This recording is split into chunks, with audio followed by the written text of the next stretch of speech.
Good evening. I'd like to call this meeting, the York City Planning Commission, to order. May we have a roll call? Mike Johnson, Here. Velez, Here. Burgos is absent. I didn't get anything from her. Davis. Here. Wolf is excused. Gaines. Here. And should be, I don't have Dana Moore on here. Sorry.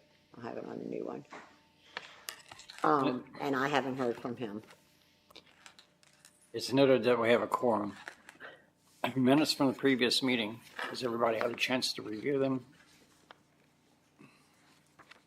Any additions or deletions, changes? Hearing none, there's a motion.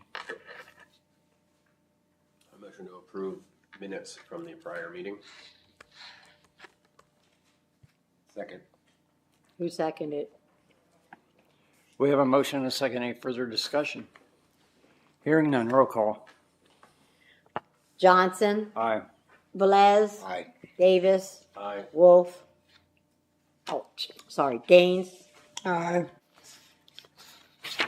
Committee reports. Has everybody had a chance to review the zoning hearing board? They were emailed to you? Were there any questions? Unfinished business. Miss Jessica Fieldhouse. Hello, Planning Commission. How are you this fine August evening? It is a pleasure to be with you again.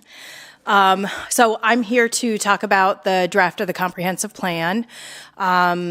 We are looking for the Planning Commission to provide staff and their consultant, C.S. Davidson, with permission to finalize the draft in its current form, knowing that all we're looking for tonight is going to kick off the larger review and comment process, but we want Planning Commission to be comfortable with the document as it is currently.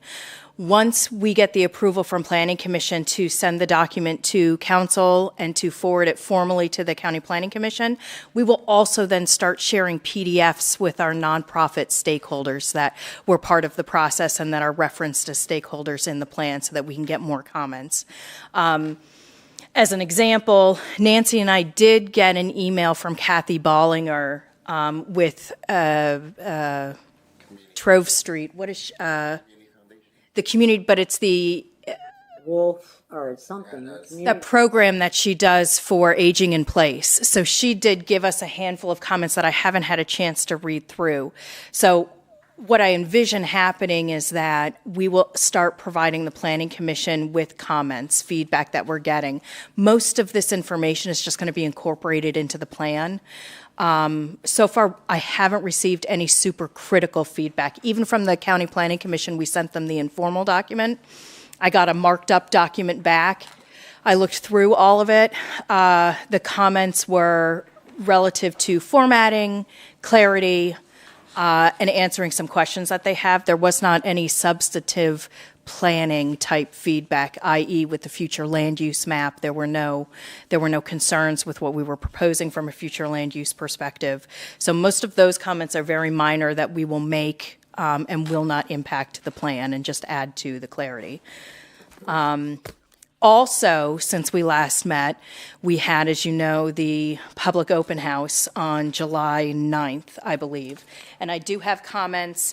The primary question, Chris, you were there. It was a well-attended event. Maribel was also there. And I believe your new Planning Commission member was also stopped by for a peek at things. We set up around the room. And basically, open house, people could walk through, take a look at all of the plan components that were kind of published on large poster size graphics.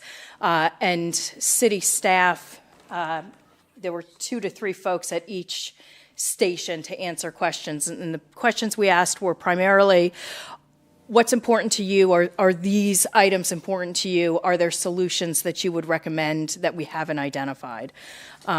So I did get these comments from staff relative to what they had recorded in this open house format. I don't see anything on here that we haven't touched on in some way. What these comments say to me is they're confirming what the priorities are for the residents that were here, and then there are a handful of comments where, say, for instance, in chapter 3, making homelessness brief, rare, and non-recurring, maybe we need to talk about the provision of are we appropriately stating that we need to provide a range of housing options? I think that we are, but I may want to go back and revisit that comment to make sure that it's clear. But so far, of the comments that we received, I'm not concerned, and I don't think they don't appear as though we're not on the right track. Building wealth within the neighborhoods was the most responded to section, which doesn't surprise me. And there were quite a bit of suggestions for programmatic aspects to add into the comprehensive plan. Natasha from Habitat for Humanity was here.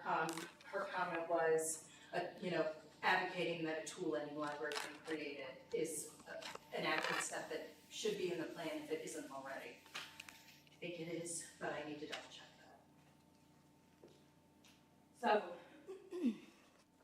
So, at this point, what I'm looking for from the planning commissioners, do we have any overarching sort of large planning issues to talk about? If we did, I think what I would want to do would be to schedule some time where we could have a conversation to flush out what some of those issues are. But so far, I haven't received any of those comments. And if there aren't any really substantive planning comments, then I would like to request that the Planning Commission give us the authority to move the comp plan to the next process, to the next step in the process, which would be publishing the draft and putting it out for formal review by the County Planning Commission, give it to council, and then also give it to our stakeholders. And this will start a 45-day review and comment process. And you're looking for that tonight? I am. I did not make that a line item because I was letting that up to you all, but if that is the case, we will just do recommend, approve, or deny for draft comprehensive plan to move forward to city council, and it will be in the minutes. It needs to go to the council so they can forward it to the county, correct? Right. So you guys are recommending that we give it to council. I'm going to have the same ask for council, which is, do we have your permission to forward this to the county, provide it to our stakeholders, our adjoining municipalities, and start that larger review and comment process? I don't seem to have an issue with that, so is there a motion to approve? How shall we word this? So, did you have a motion that you were reading? I'm sorry. What was that? Did you have a motion you were reading? Yeah, I just said recommend to approve or deny for draft comprehensive plan to move forward to city council. Is there a motion? I recommend approving the draft comprehensive plan to move forward to city council. We have motion, a second, any further discussion? Roll call, please. Okay, hold on.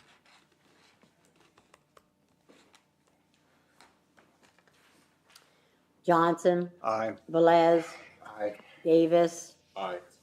Gaines. Aye. There you go. Okay. Thank And you. as always, if there are comments, please let me know. Okay? Okay, Okay? thank you. Yeah?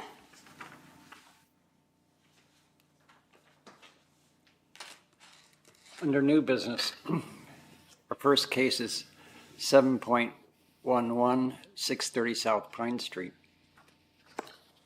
Mr. Musso is not in attendance, so, Is there a motion to table? yeah.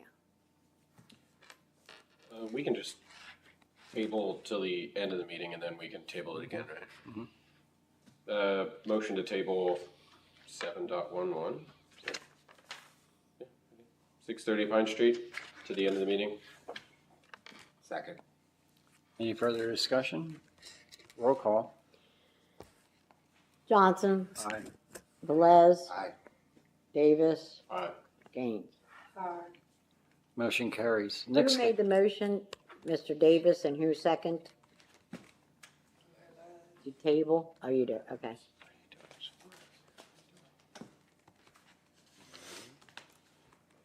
Seven point 1520 Pennsylvania Avenue. First, we'll hear from staff, and then we'll ask the applicant to speak.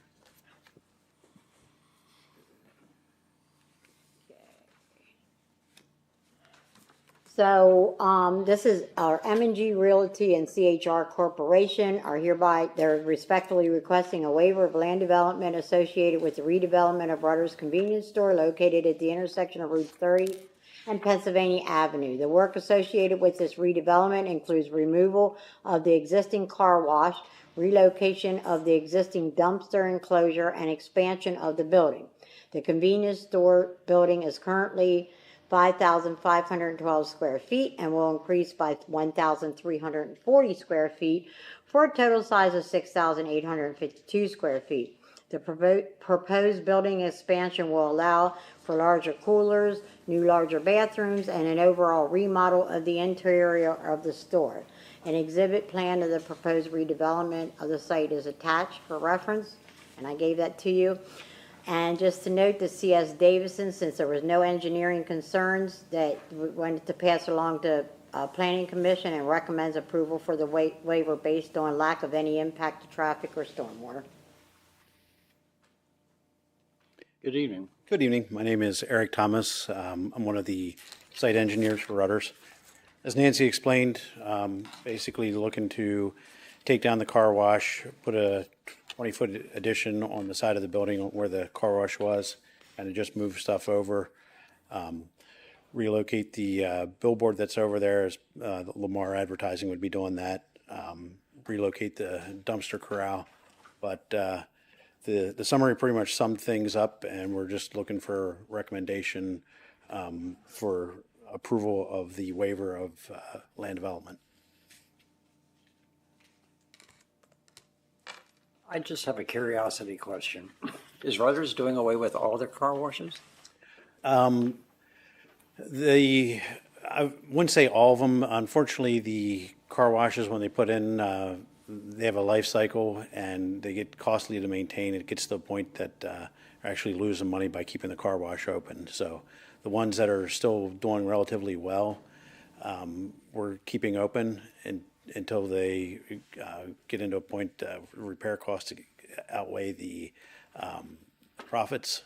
But right now we're going through a process where this one and 2 other car washes are coming down. I just wonder, because I went to the car wash on Mount Zion, I'm going like, there's no car wash. But I do like to remodel the store. Yeah, thank you. Any questions? Anyone from the public that would like to address this case? Hearing none, do we have a motion?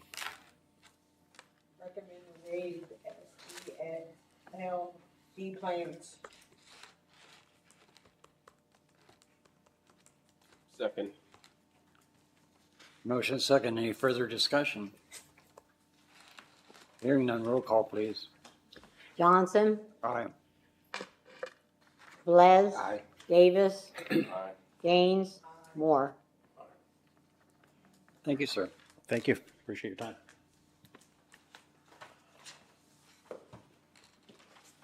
Our next case is 27-2024-Z-V 707 South Pine Street. The applicant owner is York Habitat for Humanity with Brad Sellers, 33 South Seaver Street, York, PA 17404. Zoning district RS2, single family attached residential conservation district. The summary applicant wishes to reverse subdivide 2 residential lots into one to build a single family dwelling. Combining the 2 parcels still creates a lot that is smaller in area, width, and setbacks than required. The applicant requests 3 variances. Variance Appeal 1, the ordinance requires a lot size of 4,000 square feet in the RS2 zoning district. Therefore, staff recommends approval of the request for a variance to reduce the lot size of the property at 707 South Pine Street. Variance Appeal 2, the ordinance requires a lot width of 40 square feet in the RS2 zoning district. Therefore, staff recommends approval of the request for a variance to reduce the lot width of the property at 707 South Pine Street. Variance 3, the ordinance requires setbacks of 5 feet from the front, 10 feet from the side, and 10 feet from the rear in the RS2 zoning district. Therefore, staff recommends approval of the request for a variance to reduce the lot setbacks of the property at 707 South Pine Street. Good evening. Could you provide your name for the record, please? Brad Sellers, Sellers. And could you give us a few more details on what you're planning here? Well, the existing lot, when it was basically given us for $1 by the RDA years ago, the lot was actually, there was setbacks to either side of the house. What we're proposing is a 1,400 square foot, single family, 2-story dwelling, basically in the center of the existing lot that will allow us to have, we'll have 7 feet on both sides. We only have 34 feet frontage of the lot itself. We'll have 18 feet. That will allow 7 feet on both sides. And then the lot size itself is 4,000, which doesn't meet your, the council's, minimum size. So, that's what we're requesting. And like I said, the existing house that was here years ago, there was no setbacks. It was right on the property lines on both sides, left and right. So it was one house previously, because it was 2 lots, wasn't it? It was two So it houses, was 2 houses Two that houses, were yes. just normal city and connected. they both hugged the property lines on both sides. And I believe I provided, it's already been laid out by Gordon Brown, and I think I gave copies, I don't know if you may or may not have, so, of what was there previous and our proposal with the actual house size dictated.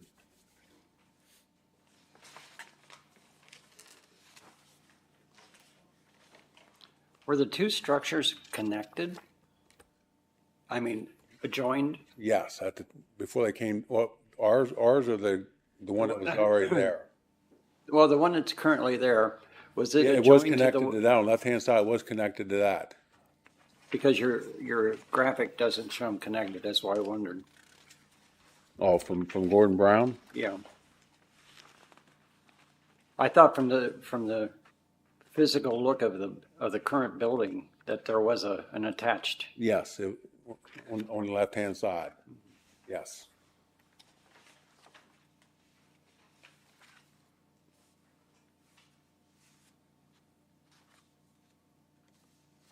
I don't know if that was a fire loss or what I was told that was like 2002 is when they got torn down. I don't know if that's correct information, but that's what I was told, so.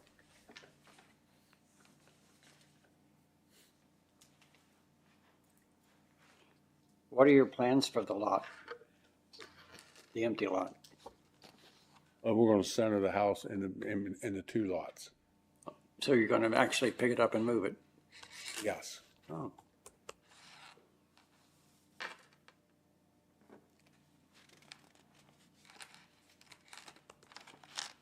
Do you guys have the layout from Gordon Brown? Okay. I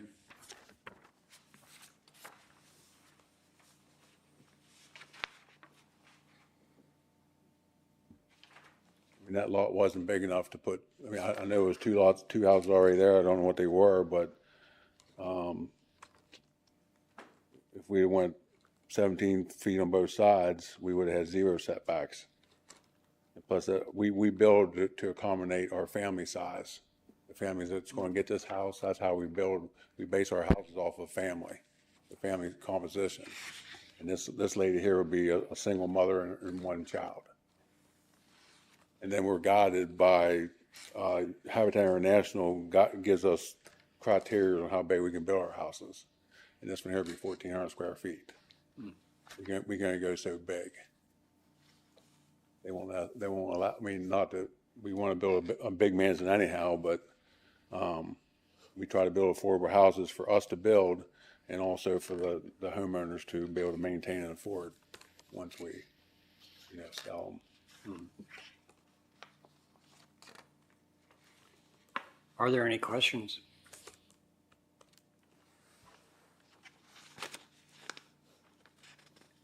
Hearing none, is there anyone from the public that would like to address this case?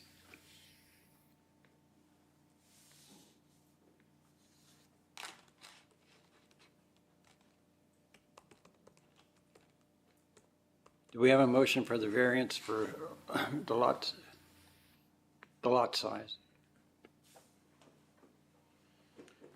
I recommend approval of a variance that the lot is not large enough to build a single-family dwelling as found in section 1303.10 for the property at 707 South Pine Street. Second. Any further discussion? Roll call, please.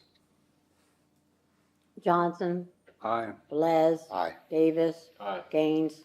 Moore. I've got a question. Is there not supposed to be a motion for the reverse subdivision on this? It's still currently 2 lots?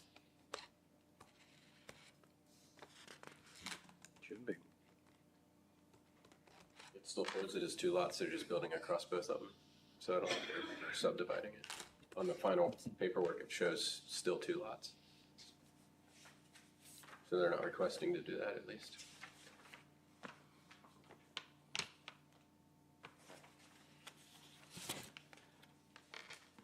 Yeah, the previous addresses was 707, 709. So there was 2 lots at one time, or two structures. Because on general notes, it says the purpose of this plan is to combine lot 1 and 2 into one contiguous lot. Well, if they didn't apply for that one, it wasn't advertised, which means we can't vote on it anyway, so. I'm sorry, what was the question? I can't hear you. Are we supposed to do a reverse subdivision on this and make it, instead of 2 lots, make it 1 lot? Correct, they will do the reverse subdivision after approval, from zoning. Zoning is always first. So, yeah, so it'll be a separate, he'll have to come to the separate planning commission. Once he gets me the, the whole final plan for the reverse subdivision.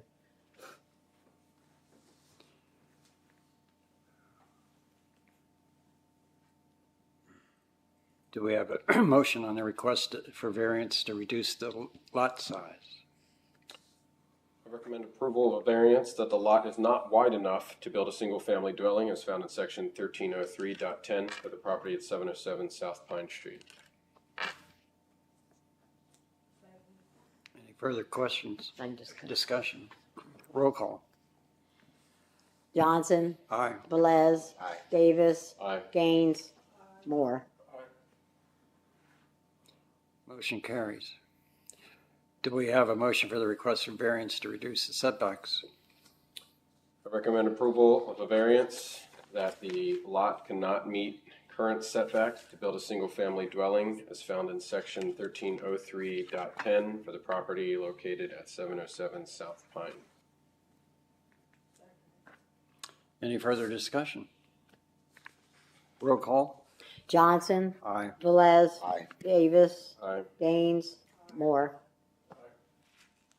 Thank you, sir. Thank you for your time.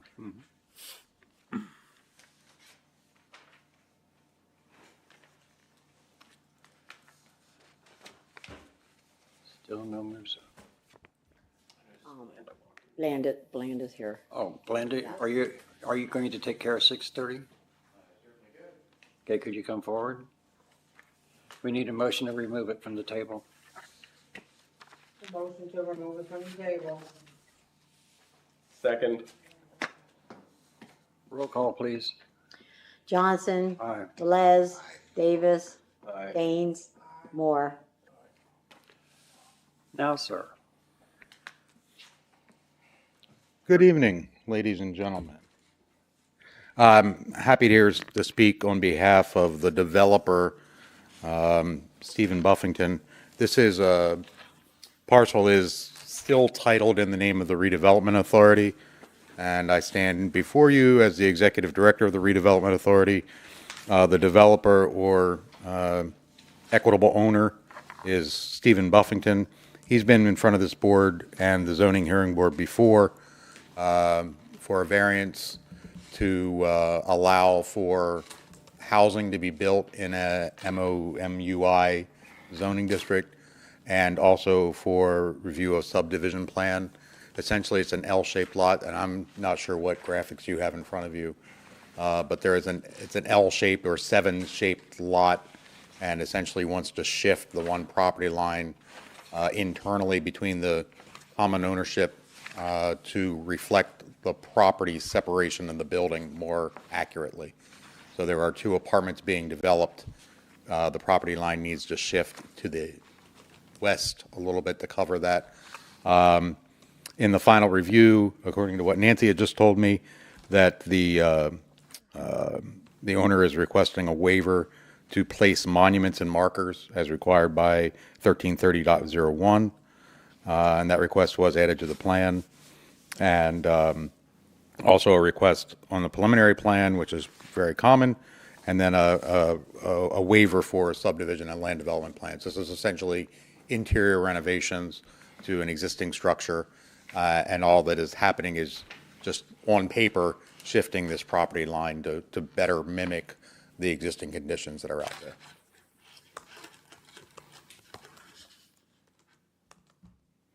Any questions? So this is basically a little more housekeeping than anything. That's exactly what it is. Mr. Musso also did say that they will get a letter for the parking lot, authorization letter to keep the parking lot with the renovation of the actual structure for the apartments that they're going to put in there. Yeah, that's not related to what's on the agenda, but yes, I just wanted to note that. that's part of the ownership of the transaction.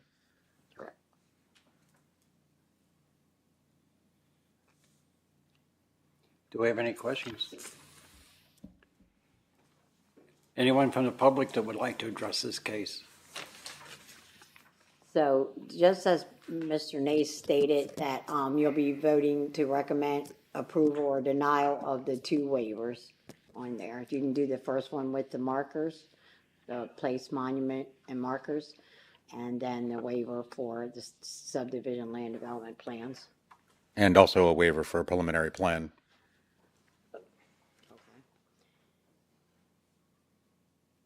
Well, that's why that sounded like that at first. That's right. Okay. So is it 2 or 3? 3 of Three. them. So let's put we'll do the, that's why it came out like that on there.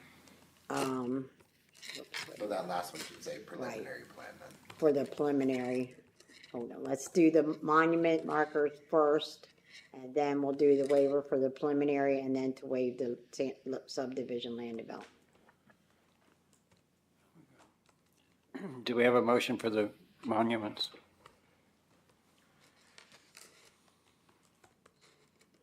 Recommend approval of a waiver to the requirement to place monuments and markers as required by section 1336.01 for the property located at, is it 630 South Pine? Does it maintain the same address?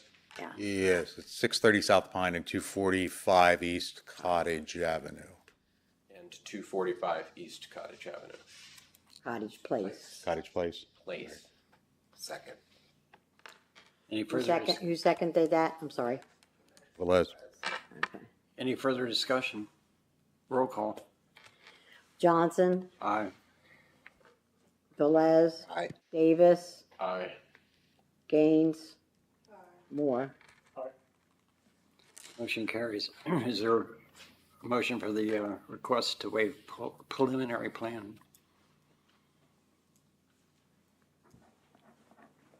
I motion to approve a request for the waiving of a preliminary plan for the property located at 630 South Pine. Second. Any further discussion? Roll call, please. Johnson, Aye. Velez, Aye. Davis, Aye. Gaines, Moore.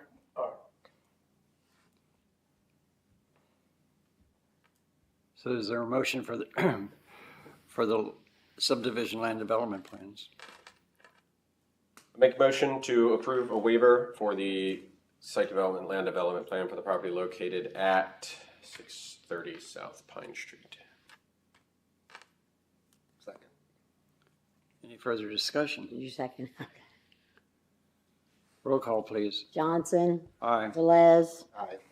Davis, Aye. Gaines, Moore. Thank you. Thank you. Thanks, Fernanda.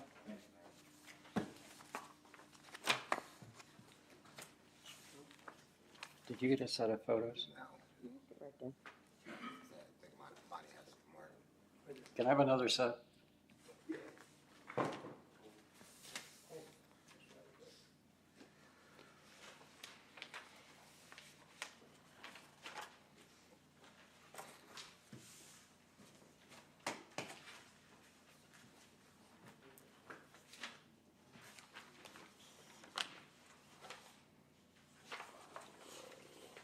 Here. Thank you.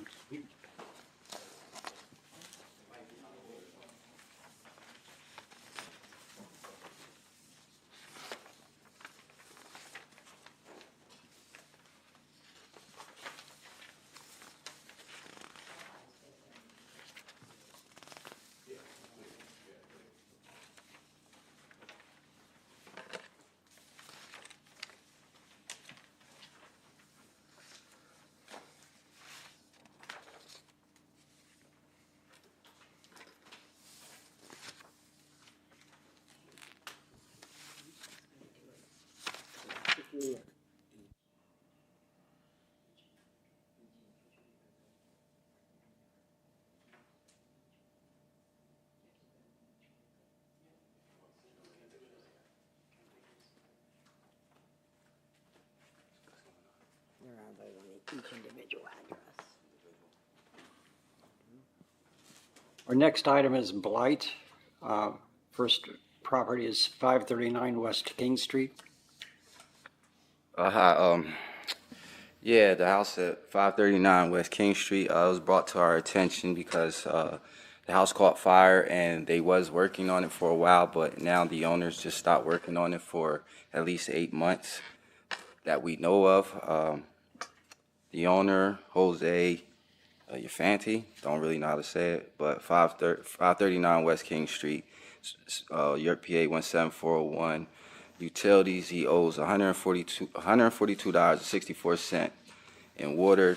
There's been no electric service for years. There's no gas service for years. He owes $0 on taxes and no service for sewer and refuse. We got what the blight criteria came up with, that they meet AI 2, 4, and 5. And with the blight criteria, we only need 2 to move forward. Everything went through VPRC and everything. We just didn't never go through planning commission because the way it landed after people was on vacations, it just messed up the timing of the meetings and everything. So actually, with that being said, the people, instead of getting 30 days to appeal their case, they actually got 60 days. And as of now, we haven't heard anything from this owner about trying to do an appeal or anything for the Consolidated Board of Appeals.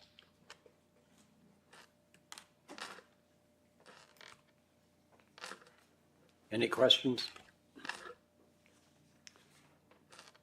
Anyone from the public that would like to address this property? Hearing none, roll call. Johnson, Aye. Velez, Aye. Davis, Aye. Gaines, Gaines, Moore. Motion carries. Next property is 528 Dallas Street. Okay, this one, 528 Dallas Street. The owner is Amanda Goka. She's from Freeport, New York. Went through, called all the utility companies, found out there was no water service, no electric service, no gas for 2 years. So they owes taxes from $22,057.86. They owe in 23, $973.38. And as you can see, there is no sewer and refuse. The property's in bad shape on the outside. They do not trim or anything. So every time we send any information for them to at least cut the trees back or anything, we're still not receiving anything. Owner's just up and gone, left the property as is.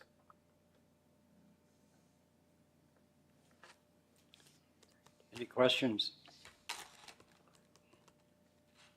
Anyone from the public that would like to address this property? Hearing none, roll call. Johnson, Aye. Velez. Aye. Davis. Aye. Gaines. Moore. Motion carries. Next one is 400 South Sherman Street. Okay, the company owns this is C. Argos Ltd., 400 South Sherman Street. Guy with the blight criteria, the blight task force. The blight criteria that it meets is AI and 2. This property has been sitting vacant for several years. They have no active water, active electricity, no gas service for several years. Taxes in 2023, they owe $2,404.81. No sewer and refuse service. The building is falling down. Roof's collapsing. They got a lot of junk and debris in the alleyway and everything. So, again, we reached out to the owner, sent them letters, certified, regular. Didn't hear anything back.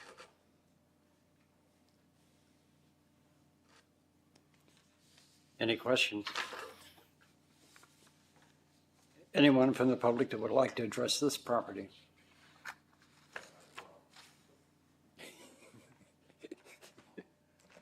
Only because I have been communicating with the owner of the adjoining two properties, who's a small business owner who's growing his business, actually a relatively new business owner. And he's been complaining to me from an economic development perspective, what can you do to help me? Because the weeds and overgrown puddles of mosquito, puddles of water that are growing mosquitoes, hatching mosquitoes, it's unbearable to him. And he has sent me pictures from the roof of his building. You can literally count probably 5 or 6 abandoned cars, 3 motor homes, and 2 or 3 moving vans that are parked back behind this property. I mean, it literally looks like a junkyard. So this one has been, in my delving through the files on our server, there are letters that go back to at least 2009, 2012, where this property has been a blighting influence on this entire neighborhood. So I implore you to move forward with this, and I will do the same to the redevelopment authority so that we can get this cleaned up.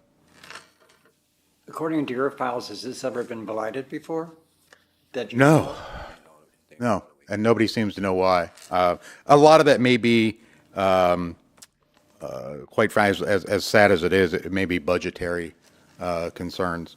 From this process and your perspective, the city's perspective on blight designations, the cost to acquire should not enter into that. But I believe that in the past staff and administrations kind of thought about that.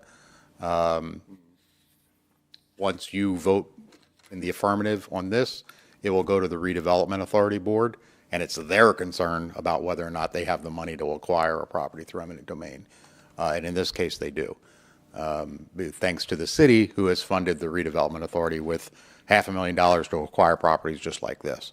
So that now finally in the city, we never should have, but we can't say, oh, we can't blight that because we can't afford to buy it. That is a bad argument anymore. So now that the RDA has the property or the ability to fund a purchase like this, it's finally our opportunity. So is there any contemplation on what would be done with the lots themselves if the buildings are taken down? No, it's not. I don't want to say it's unethical, but it's not a good idea to plan and scheme or make negotiations or agreements with things that you don't own yet. So I have some ideas in my mind. I have some owners who have reached out to me looking for this size building. And without ever being in it, I have no idea if it even needs demolished or is it savable or should it just go? We just don't know yet. Well, just speaking from past experience years ago, at times there were, shall we say, skeptical reasons that some property was to be blighted, so I just thought I'd ask. Nope, completely understand. That's why I'm not involved in this process anymore, so I have no input on it whatsoever. Thank you. Thanks.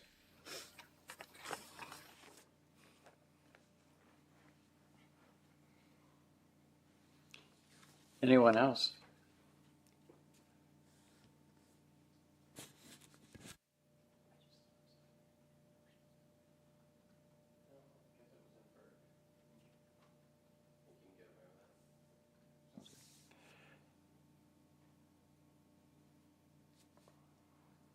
Can we have a roll call, please? Johnson, Aye. Velez, Aye. Davis, Aye. Gaines, Moore.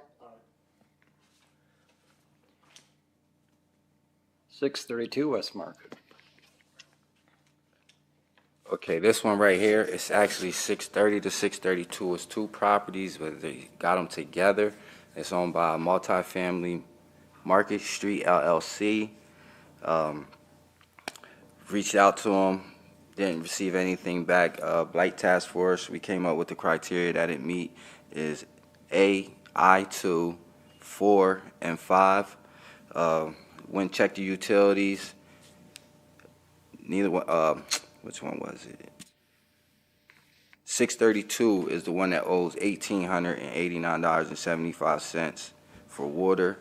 No service at 630. 632 still have a active electric. Gas, no service for several years for both. Taxes, they owe none. And sewer and refuse, they have service but don't use it.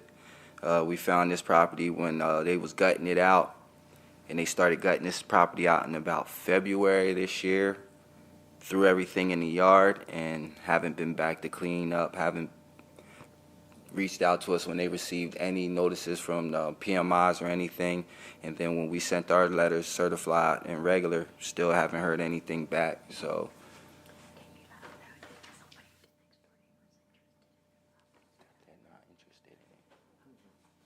Anyone that would like to address this property? Roll call, please.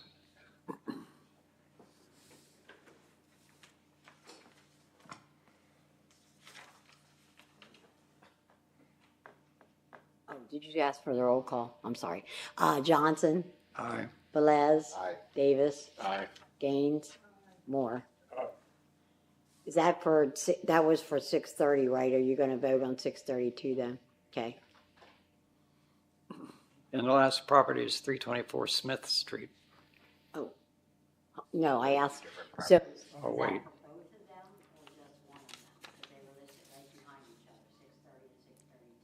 I thought we did one. We did separate motions.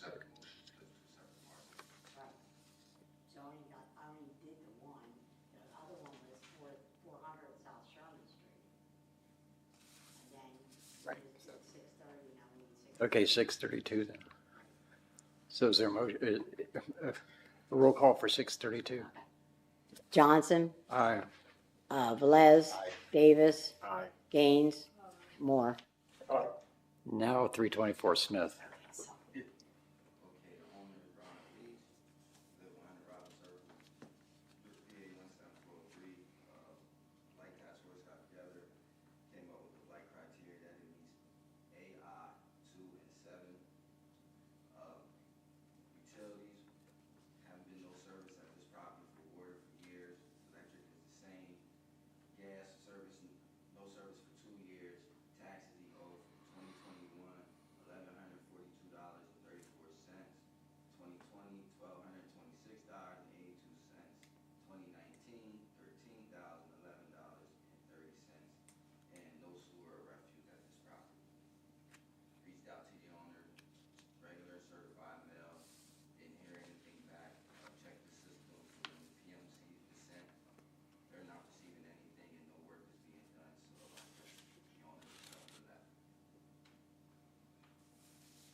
Anyone that would like to address this property? Roll call, please. Johnson, Aye. Velez. Aye. Davis, Aye. Gaines, Moore. Motion carries. Any comments from commissioners under open forum? Anyone from the public that would like to make a comment? Hearing none, we stand adjourned.